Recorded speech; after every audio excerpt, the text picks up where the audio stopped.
La historia de Sansón nos confronta con una verdad profunda. Y esta reflexión a continuación la escuché en un tiempo de estudio y me impactó. Dice: es posible ser extraordinariamente fuerte por fuera y sin embargo peligrosamente débil por dentro. Wow, es muy cierto. Por eso es tan importante alinear nuestras áreas espiritual, emocional y física. Porque las distracciones en el desierto son peligrosas. Las distracciones en tu proceso son retraso o estancamiento. Sansón fue apartado desde el vientre de su madre como nazareo de Dios. Sobre él reposaba una vocación santa, una unción real y un llamado claro a ser instrumento de liberación para el pueblo de Israel.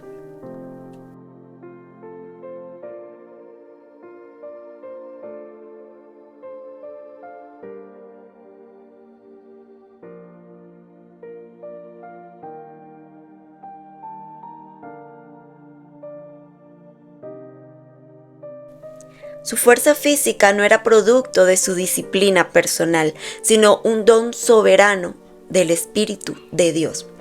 Sin embargo, su vida interior nunca estuvo a la altura del privilegio recibido.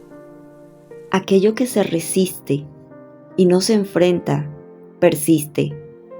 Mejor renuncia y sustitúyelo. Donde había poder, faltó dominio propio. Donde había llamado, sobró descuido. Donde Dios demandaba consagración, Sansón ofrecía complacencia a sus pasiones. Y el problema no era la fuerza, sino su falta de compromiso espiritual. El libro de Jueces muestra repetidamente a un hombre gobernado por sus deseos, mujeres equivocadas, decisiones impulsivas y una peligrosa cercanía con aquello que Dios le había prohibido. Y no quiero que enfoques esta enseñanza solo en tu cónyuge pródigo. Enfócala también en ti, desde la distracción. Sansón no cayó de un momento a otro, fue cediendo poco a poco. Jugó con el pecado, negoció su consagración y confundió la paciencia de Dios con aprobación divina. No todo lo que Dios permite lleva su aprobación. Sansón creyó que siempre podría salir como antes, intacto, sin darse cuenta que la unción no es un amuleto y que la gracia no exime la responsabilidad. Su error fue pensar que podía disfrutar de los dones de Dios sin someterse al Dios de los dones. La historia de Sansón nos enseña la importancia de entender la acción divina, pero también la responsabilidad humana. Dios fue fiel a su propósito, pero Sansón fue infiel a su llamado. Y ojo con esto. Si tu distracción te lleva a desviarte del propósito, a renunciar y a lo mejor a pecar, Dios seguirá obrando en la transformación de aquel cónyuge por el cual estuviste intercediendo. ¿Pero te lo enviará? No. El texto bíblico es contundente al decir que el Espíritu del Señor se apartó de Sansón. No porque Dios hubiera cambiado, sino porque Sansón había cruzado reiteradamente los límites de la obediencia. De modo que el hombre más fuerte de Israel terminó como el más débil, ciego, humillado, esclavo y usado como objeto de burla por sus enemigos. La ruina de Sansón no comenzó en Gaza ni en el templo de Dagón, sino mucho antes, cuando dejó de velar por su vida espiritual y permitió que sus pasiones gobernaran su corazón. Yo quiero que te preguntes en esta hora, ¿qué pasiones están gobernando mi corazón? Y no hablo solo al respecto del área sexual. Sin embargo, la historia de Sansón no termina en juicio, sino en misericordia. En el punto más bajo de su existencia, cuando ya no tenía fuerza, no tenía vista, ni tenía honor, Sansón finalmente oró con sinceridad. Con sinceridad. Allí en la cárcel, despojado de todo orgullo, aparece uno de los actos más conmovedores de la gracia divina. Dios escucha a un hombre quebrantado.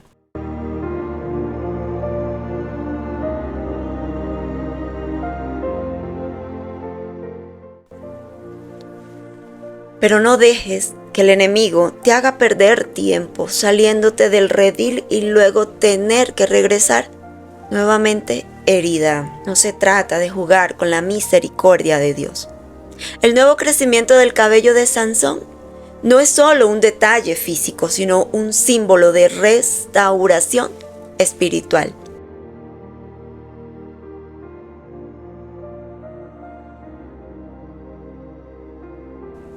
Dios, en su soberanía, en su misericordia, decide usar incluso la muerte de Sansón para cumplir su propósito redentor sobre Israel. Dios igual cumplirá su propósito. El final de Sansón no borra sus errores, pero sí revela que la gracia de Dios puede alcanzar incluso a quienes han desperdiciado grandes oportunidades. Pero ¿a qué costo? ¿A qué costo? Estoy segura que nadie quiere morir en el desierto y que ese sea su testimonio, ¿cierto? Esta historia nos llama a examinarnos con total seriedad. Nos recuerda que el poder sin santidad conduce al desastre, que el llamado sin obediencia termina en vergüenza y que los dones espirituales no sustituyen la relación fiel con Dios. Nos advierte contra una fe superficial que abre puertas, que descuida el altar, que tolera el pecado mientras presume de fuerza espiritual.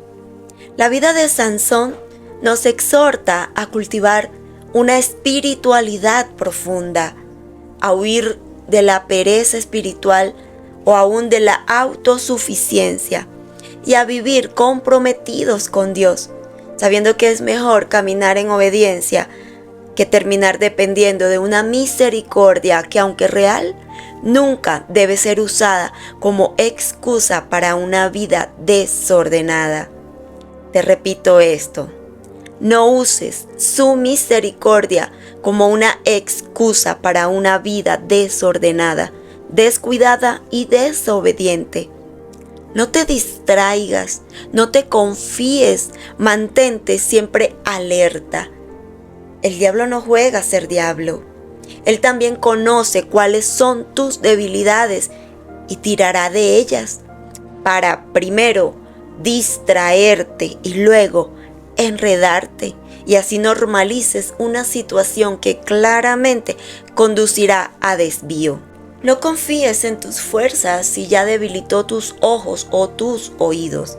No creas en tu yo controlo, yo sé hasta dónde, porque es que a tiempo se evitan consecuencias desagradables. Sé firme y sin distracciones, como ese caballito que lleva sus anteojeras, enfoca recto. Enfócate en tu meta, no busques atajos, pueden ser peligrosos y en lugar de atajo puede convertirse en una trampa. Ahí, en esas situaciones, es donde debes cuidar tu corazón. Cuando Dios sana por dentro, el cambio no empieza en la sonrisa, empieza en la mirada. Así es, resurge un brillo y no por ausencia de dolor, sino porque empezaste a ver a través de los ojos de Jesús. Porque cuando la herida sana, no es el entorno lo primero que cambia, sino la manera en que en adelante lo empiezas a mirar. Es que a partir de ahí ya dejas de pelear con lo que no entiendes y empiezas a aceptar y manejar lo que Dios permite. Aprendes a vivir en propósito, porque entiendes que quien fue formado en el fuego no se deshace en agua. Cuando Dios sana desde adentro, cambia también la manera en que te relacionas. Ya no reaccionas desde el enojo, sino desde la paz. Ya no corres detrás de lo que se va, porque confías en lo que permanece. Todo vacío en tu alma empieza a ser llenado por todo lo que el Espíritu Santo tiene para ti. Y así, sin darte cuenta, te conviertes en respuesta, en refugio para otros, en testimonio vivo de lo que Dios puede hacer con alguien que un día se sintió roto y hoy camina con cicatrices que brillan. Porque cuando las cicatrices sanan con amor, ya no hay vergüenza. Ahora ellas iluminan el camino de otros. Y mira, si alguna vez alguien se pregunta, ¿cómo luce una persona que fue quebrada y restaurada por Dios? Que te miren a ti, porque en ti hay marcas, pero también hay gloria. Porque lo que un día te dolió, hoy te da autoridad para hablar de esperanza y para testificar que todavía hay un Dios que hace milagros.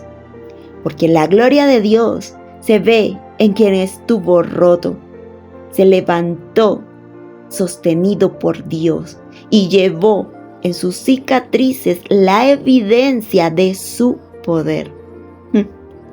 Y ahora camina con la frente en alto y el alma restaurada.